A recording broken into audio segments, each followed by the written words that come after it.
Christine and Joy and a few others that put this thing together.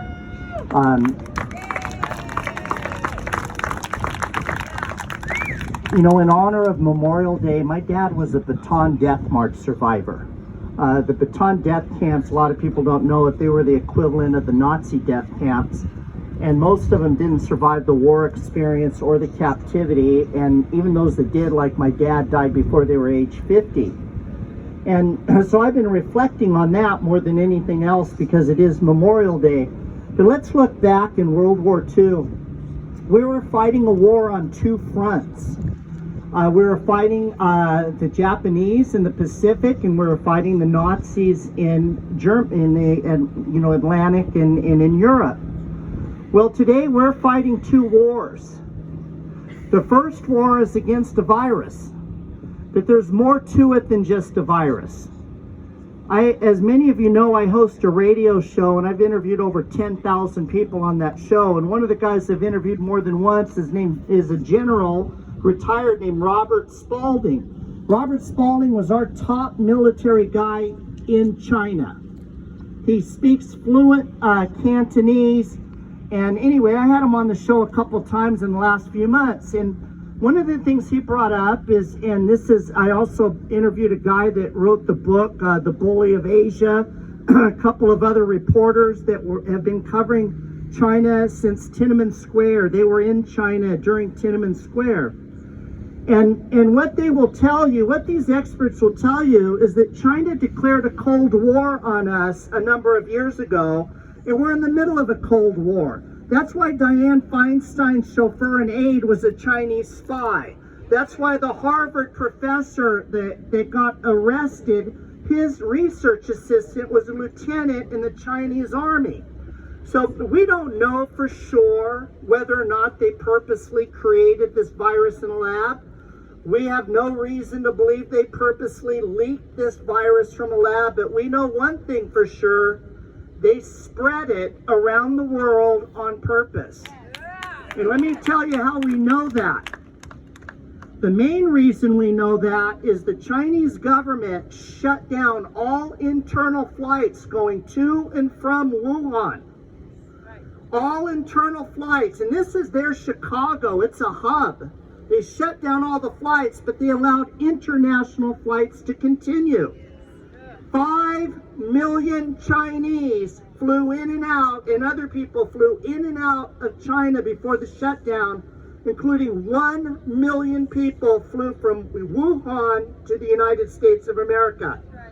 And while they allowed that international flight to continue, they hoarded 2 billion masks, not just for their own people, but they could sell them at a profit. What General Spalding said is this: we were in a Cold War. This was the first lethal shot in that Cold War worldwide because they want global domination.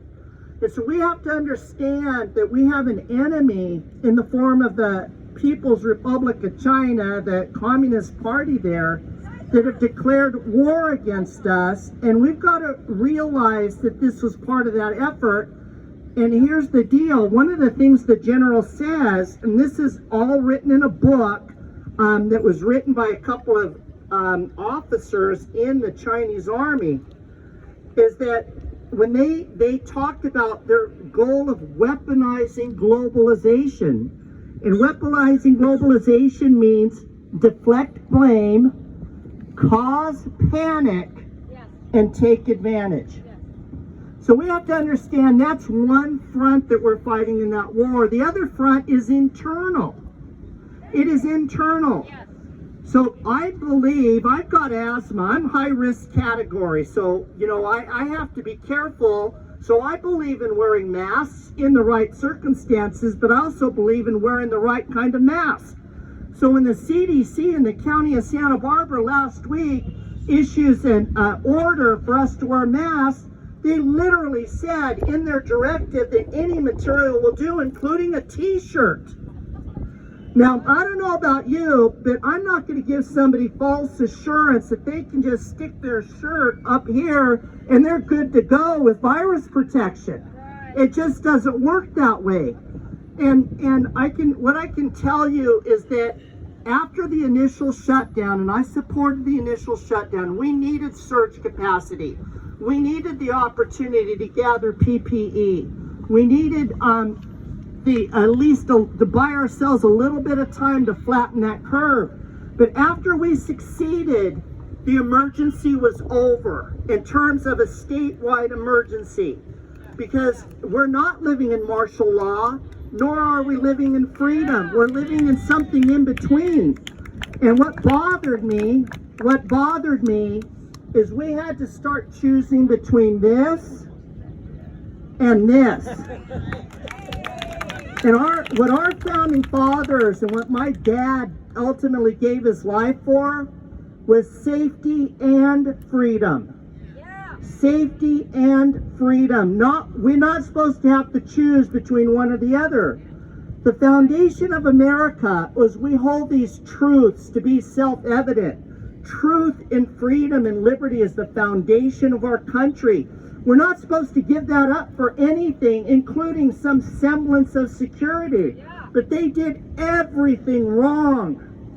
The target population of this virus is mostly elderly people, and typically elderly people with compromised immunes.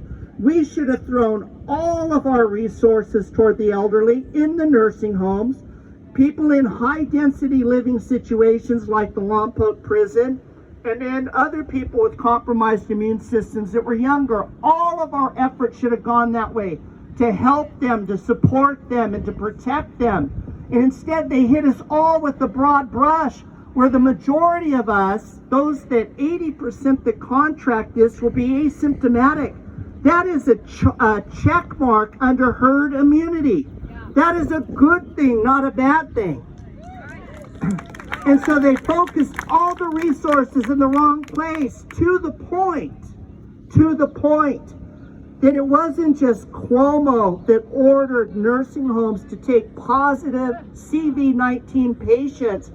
Governor Newsom's administration issued the same order.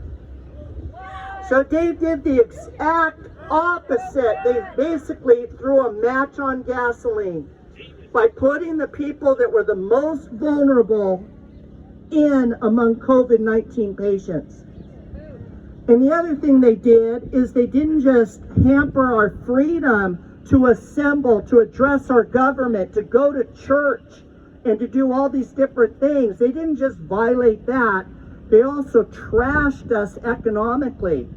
So the governor has 4 stages. Stage 1 literally was do not resuscitate the patient, i.e. in terms of our freedom and in terms of our economic wherewithal, they left us to die. Stage 2 is life support. Restaurants can't make it with 50% occupancy. These hotels are still closed. The hotel industry is losing $500 million a day. There's over 1 million healthcare workers, 1.4 million healthcare workers laid off in America. How is that protecting public health and safety? You know, the bottom line is he didn't just say haircuts were non-essential. Operations were non-essential. Cancer diagnosis was non-essential. Replacing a heart valve was non-essential. To the point that we laid off 1.4 million healthcare workers. Private practices are going belly up. Hospitals need a multi-trillion-dollar bailout in the name of public health and safety. Folks, our founding fathers, and I'm going to wrap up with here, go back and read the Declaration of Independence. Toward the end of the Declaration, our founding fathers said it wasn't just our right to throw off power that has become intolerable and unconscionable and at odds with liberty and freedom. It wasn't just our right, it was our duty.